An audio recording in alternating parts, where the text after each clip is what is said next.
성공 취업 엑스파일 시청자 여러분 안녕하세요. 여러분의 취업 멘토 이윤희입니다. 오늘은 면접관의 마음을 여는 설득 커뮤니케이션 전략 마지막 시간으로 함께하겠습니다.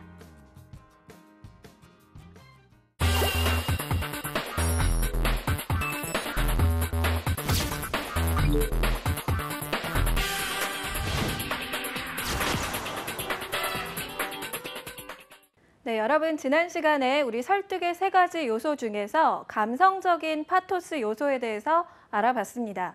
제가 과제를 드렸었죠. 상대방과 대화를 나눌 때 어떠한 공감과 어떤 경청 그리고 어떤 인간적인 매력으로 다가가실 수 있을지 여러분 한번 점검해 보시라는 과제를 드렸습니다. 오늘은 로고스라는 이야기를 한번 해보려고 합니다. 여러분 지난 시간에는 파토스, 공감, 경청 그리고 인간미에 대해서 보셨다면 오늘은 이 개념과는 전혀 다른 이야기를 하려고 해요. 그래서 상대방을 설득하기 위한 세 가지 요소 중에 로고스, 논리적인 측면, 그러니까 지난 시간에 감성적인 측면과 대비되는 내용에 대해서 한번 이야기를 나눠보겠습니다. 논리가 뛰어난 사람 우리 한번 떠올려 볼까요? 예를 들어 손석희 앵커의 앵커 브리핑이라는 코너 혹은 유시민 작가의 연설 이런 것들을 보면 저 사람 정말 논리적이다라는 생각 들지 않으신가요?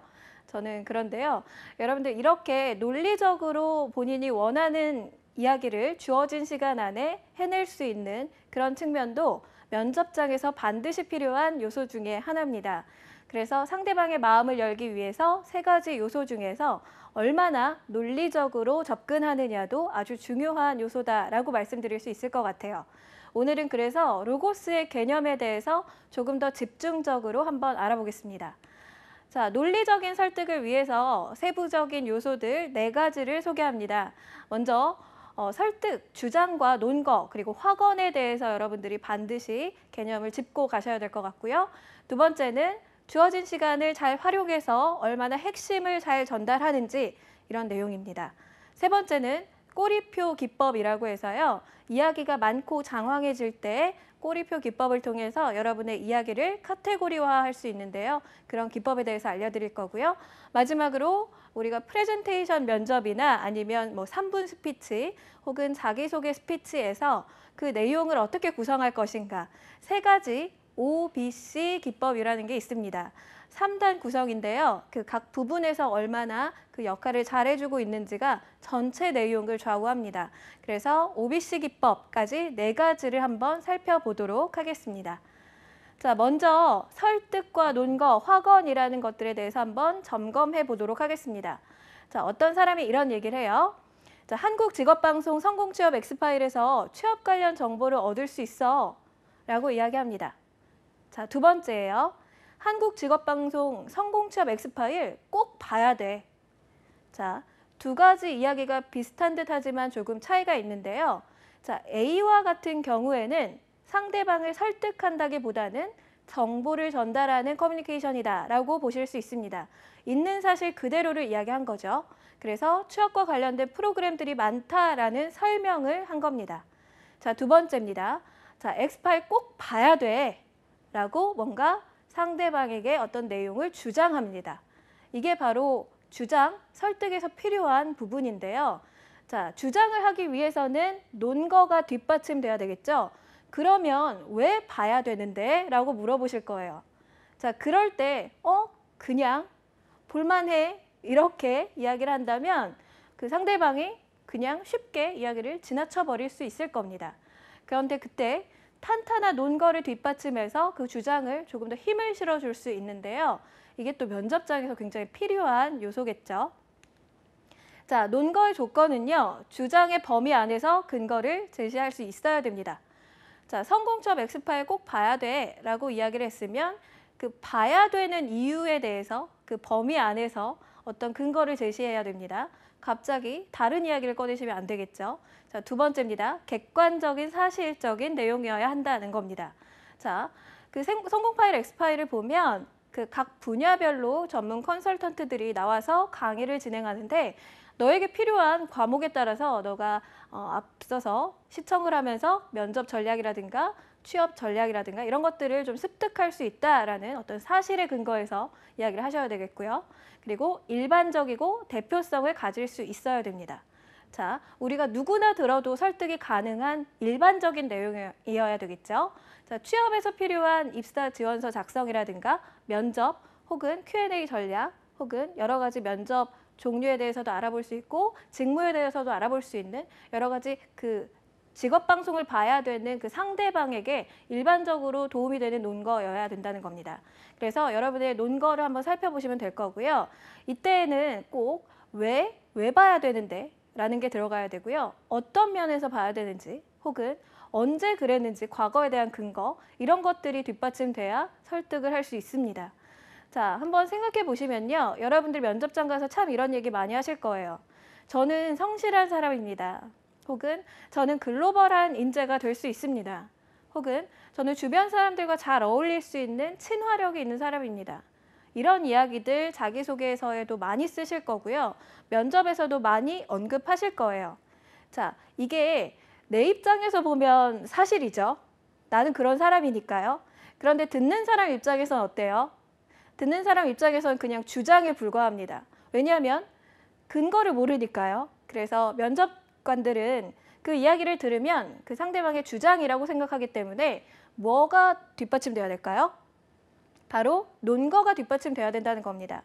자, 언제 성실했었는데, 과거에 근거가 있는지, 혹은 어떻게 알 수 있는데, 왜 그런 말을 하는데, 글로벌한 인재, 언제 어떤 역량을 가졌었는데, 혹은 뭐 어떻게 될 건데 이런 구체적인 논거들이 뒷받침이 되어야 여러분이 면접장에서 주장하는 여러분들의 장점이 더 부각될 수 있다는 거죠.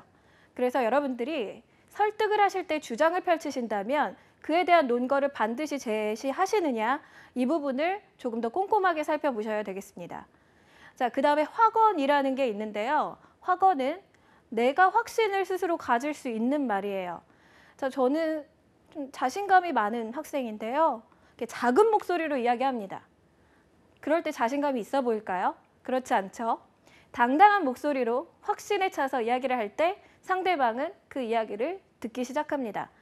그래서 여러분이 확언을 할 때 중요한 점은요. 여러분 스스로도 확신에 찬 이야기들이어야 된다라는 거고요. 그렇다 보면 꾸며낸 이야기를 할 수가 없겠죠. 자, 확언을 하실 때 주의하실 사항은요. 여러분 이런 얘기들 대화 중에 많이 하십니다. 어쨌든 아무튼요. 저는 하여튼 그건 그렇고요. 왠지 저는 그러니까 이렇게 군더더기 말을 덧붙이는 경우들이 있어요. 면접장에서도 이런 군더더기 말을 많이 덧붙이는 경우에는 자신감이 없어 보일 뿐만 아니라 본인의 주장에도 힘을 얻지 못하게 됩니다. 그래서 여러분 스스로도 확신에 찬 이야기다라는 것을 보여주기 위해서 스킬적인 부분에서는 혹시 이런 간투사들을 많이 쓰지 않고 있는지 한번 점검해 보실 필요가 있겠습니다. 그래서 첫 번째 설득과 논거, 확언까지 한번 살펴보셨고요. 자, 두 번째입니다. 핵심 메시지를 전달하는 겁니다. 자, 여러분들 제가 화면에 보이는 것처럼 단어를 5개를 한번 떠올려 보시는데요. 그 단어들은 사물, 물체, 물건 위주로 한번 떠올려 보시고요. 지금 메모가 가능하다면 단어를 한번 써보십시오. 써보시고요. 자, 그런 다음에 여러분들이 상대방 누군가를 한 명 지목해서 그 상대방에게 그 단어에 대한 설명을 한번 해보시는 겁니다. 자, 물론 가리고 하셔야겠죠. 내가 뭘 썼는지 보지 못하도록 이렇게 가리시고 쓰셔야 됩니다. 자, 그 다음에 그 단어를 설명하실 때는요. 서술어를 쓰지 않고 또 다른 단어로만 설명을 하겠습니다. 예를 들어서 커피라는 단어를 설명할 때 우리가 이렇게 설명하겠죠. 피로 회복할 때 우리 마시는 음료수 있잖아. 그 아메리카노 그런 거. 이렇게 설명 많이 하실 겁니다. 자, 이렇게 설명하지 마시고 자, 커피라는 단어를 설명할 수 있는 또 다른 단어 5개를 이야기합니다. 예를 들어 카페인, 피로회복, 음료, 아메리카노, 원두 이런 식으로 해보시는 거예요.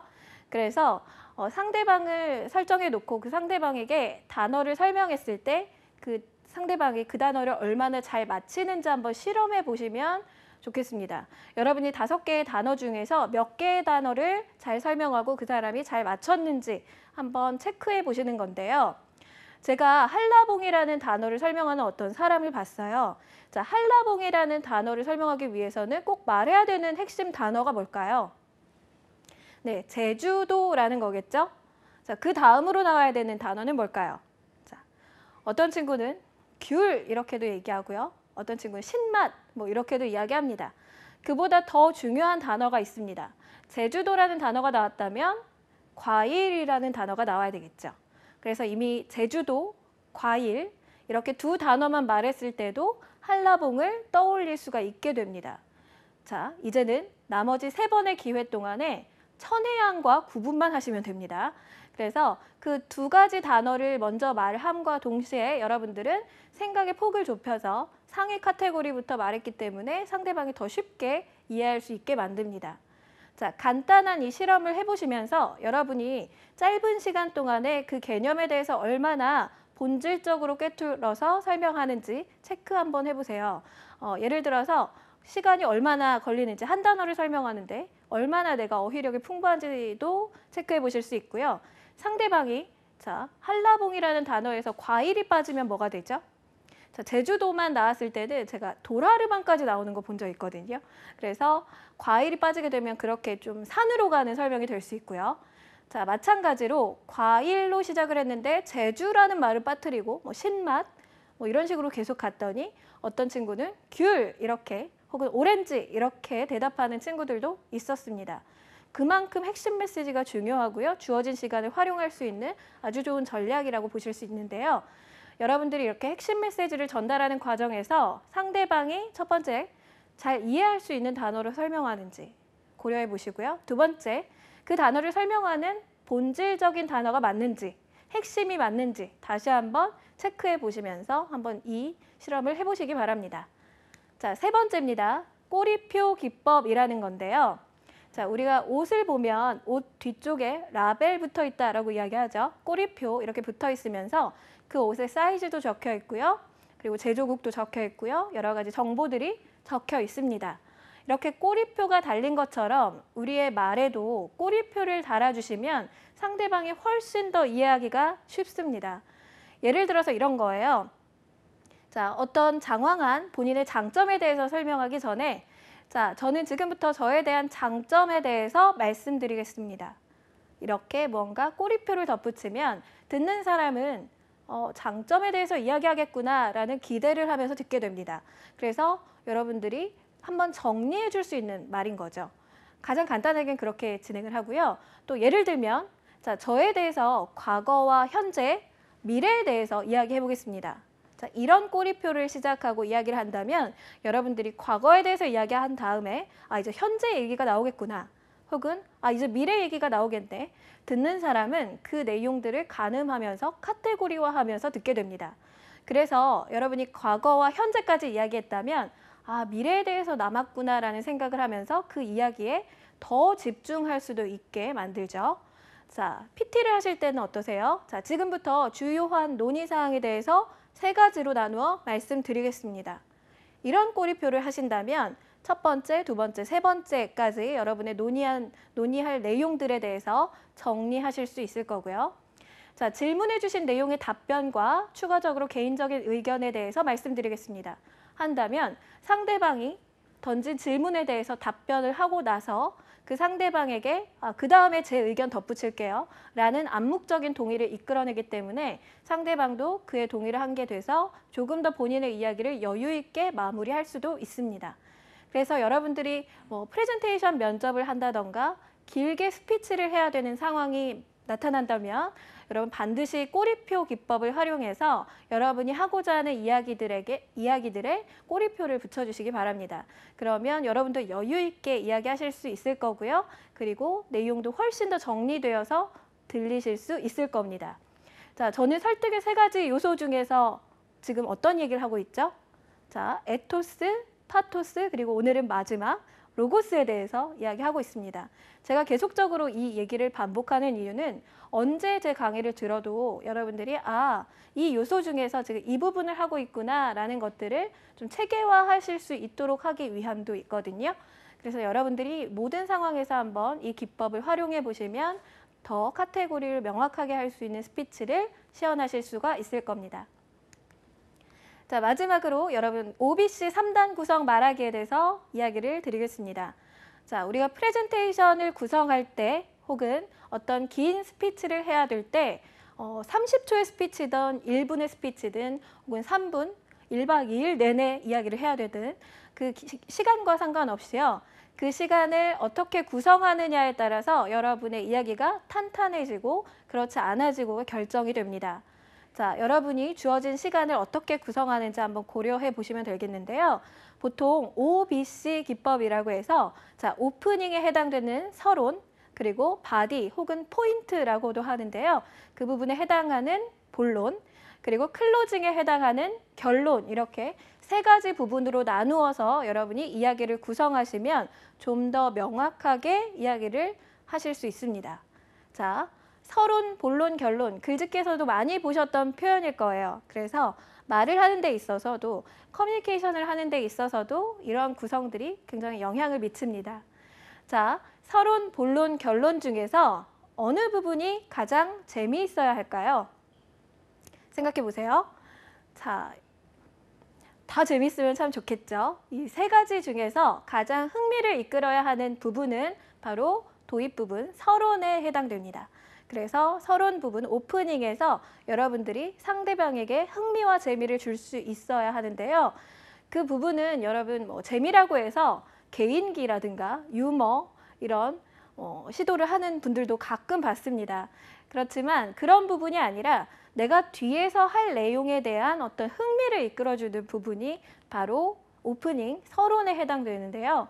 그래서 재미 요소라는 것은 단순히 그 사람에게 재치, 웃음 이런 유머가 아니라 그 이야기를 좀 더 듣고 싶게 만드는 공감대를 형성하고 흥미를 불러일으키는 내용으로 구성하시는 게 좋겠습니다. 자, 어떤 요리에 대한 레시피에 대해서 프레젠테이션을 한다고 가정을 할 때 여러분이 레시피에 대해서 이야기하기 전에 그 요리에 궁금증을 더해줄 수 있는 시각적인 자료를 오프닝에 배치하는 것도 하나의 전략이 될 수 있겠고요. 그리고 요리에 대한 어떤 이슈화된 이야기 혹은 명언 이런 것들, 통계 자료 이런 것들을 활용하시는 것도 좋은 오프닝이 될 수 있습니다. 자, 서론, 본론, 결론 중에서 자, 그렇다면 여러분 가장 비중이 짧아야 되는 부분은 어디일까요? 자, 세 구성으로 나눌 때 가장 짧아야 되는 부분. 자, 정답은 바로 서론 부분입니다. 많은 학생들이 결론 부분 아닌가요? 라는 이야기 많이 하시거든요. 자, 그런데 어떤 이야기를 구성할 때 서론 부분이 길어버리면요. 이런 얘기 많이 들어본 적 없으세요? 왜 이렇게 서론이 길어? 그래서 하려고 하는 말이 뭔데? 이런 얘기 혹시 많이 들어보셨나요? 조직이나 기업에서는 서론이 길고 본론이 짧은 경우를 굉장히 싫어합니다. 그런 것처럼 서론 부분은 그 이야기를 듣고 싶게 만드는 아주 흥미를 이끌어내는 조미료 같은 역할로 짧게 끝내시는 게 좋고요. 전개 부분, 본론 부분에 해당되는 바디 부분에 해당되는 그 내용을 이어지게 하는 그런 짧은 역할을 하면 됩니다. 그래서 클로징, 결론에 해당되는 부분을 좀 더 비중 있게 가져가셔야 된다는 건데요. 프레젠테이션의 본론 부분을 잘 이야기하고 마지막에 이상입니다 하고 퇴장하시는 학생들이 많습니다. 자, 이상입니다 라고 말하는 것이 결론은 아니죠. 자, 이상입니다는 인사말입니다. 물론 결론에서 인사말도 참 중요하지만 결론 부분은 여러분들이 그 이야기 전체적인 내용을 다시 한번 정리를 하셔도 좋고요. 혹은 여운이 남는 메시지를 남기셔도 좋고요. 그리고 그 이야기를 하는 것을 통해서 상대방이 어떻게 변화했으면 좋겠는지 이러한 본인의 포부라든지 계획을 밝히셔도 좋고요. 조금 더 심도 있게 구성하고 마무리하셔야 됩니다. 왜냐하면 사람들이 마지막 말을 가장 기억한다라고 해요. 그래서 마지막 말을 짧게 끝내버리고 지나간다면 전체적인 내용을 잘 기억하지 못하는 경우도 발생할 수 있고요. 그래서 천천히 내용을 다시 한번 정리하시거나 혹은 메시지를 마지막으로 다시 한번 던지시거나 이렇게 결론을 한번 구성해 보시면 되겠습니다. 자, 그러면 서론, 본론, 결론 중에서 어떤 부분을 가장 먼저 작성하는 것이 좋을까요? 자, 이것은 스피치에도 해당이 되지만 여러분들 논술에도 해당이 되기 때문에 참고하시면 좋겠습니다. 자, 서론, 본론, 결론 중에 가장 처음으로 작성해야 될 내용은 바로 결론 부분입니다. 자, 그 프레젠테이션이나 그 스피치 혹은 커뮤니케이션을 할 때 여러분이 목적한 내용, 상대방에게 전달하고 싶은 내용이 분명하게 있을 겁니다. 그걸 결론으로 한 문장 정도의 주제문으로 작성해 놓는 거예요. 그렇게 먼저 결론 부분을 만들어 놓고 그 다음에 전개 부분을 그 주제에 맞는 카테고리로 아까 제가 꼬리표 이야기도 했었고요. 핵심 메시지 이야기도 했었죠.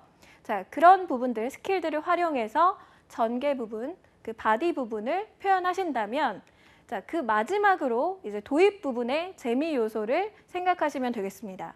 그러니까 순서가 결론을 먼저 구성하시고요. 그 다음에 본론 부분의 그 내용을 조금 더 구체적으로 이야기를 구성해 보시고요. 그 다음에 전체적인 내용이 재미있게, 흥미있게 들릴 수 있을 만한 어떤 서론의 이야기, 오프닝을 맨 나중에 구성하시는 겁니다. 여러분은 보통 서론 부분을 많이 먼저 시작을 하시더라고요. 그렇다 보면 안 좋은 점이 이야기가 좀 산으로 가는 편도 있고요. 혹은 서론에 너무 치중하다 보니까 알맹이가 없는 프레젠테이션이 되는 경우도 있습니다. 그래서 여러분이 하고자 하는 말의 핵심, 그리고 결론적으로 말했을 때 이러한 내용입니다 라고 정리할 수 있는 마지막 메시지를 먼저 구성하시고 그에 맞는 본론, 그리고 그걸 재미있게 흥미를 이끌어줄 수 있는 서론, 이렇게 구성을 하시면 여러분이 탄탄하게 내용을 구성하실 수 있을 겁니다.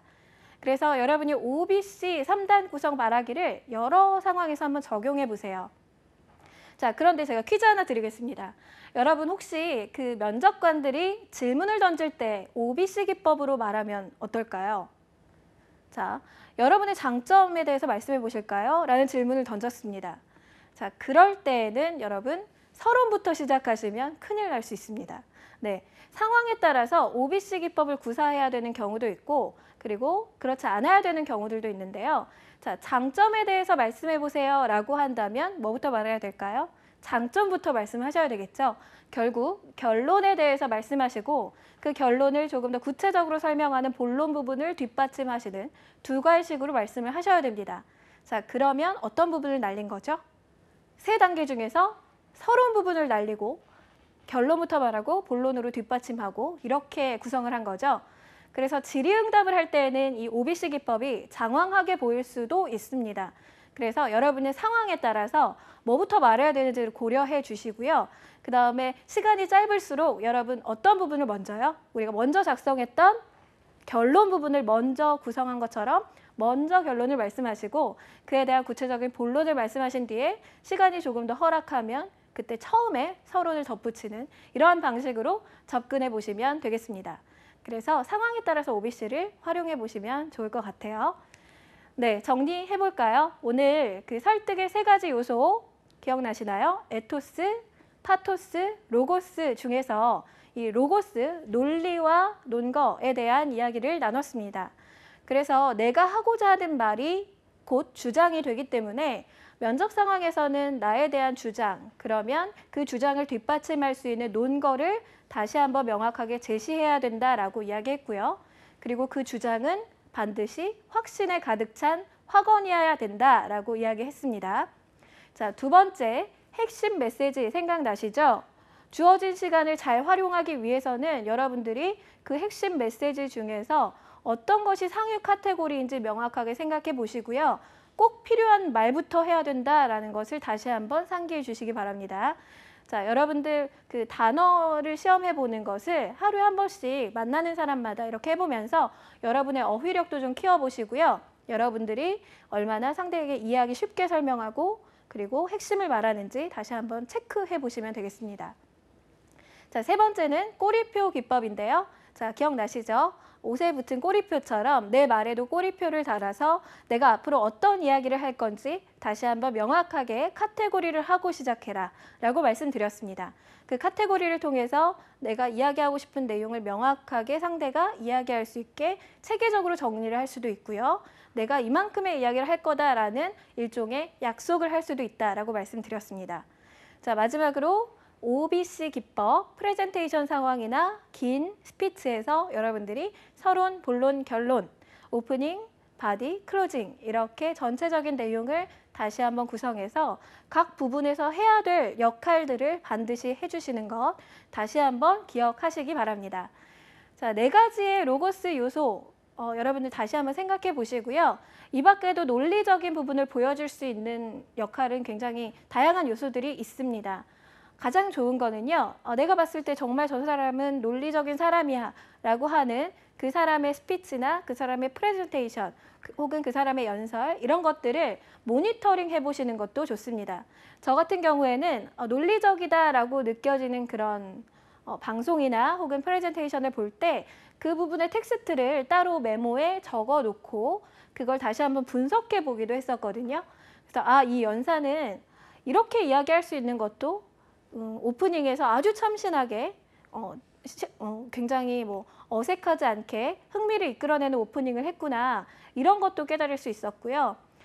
굉장히 무거운 주제지만 좀 시작만큼은 좀 여유 있게 시작하는 그런 논리적인 모습도 보이는구나 이런 모니터링을 개인적으로 많이 했습니다. 여러분들도 책도 많이 읽으시는 것도 좋지만 많은 사람들의 연설이나 이런 것들을 분석해 보시면서 그 사람만의 논리를 풀어가는 방식에 대해서도 벤치마킹 해보시면 좋을 것 같습니다.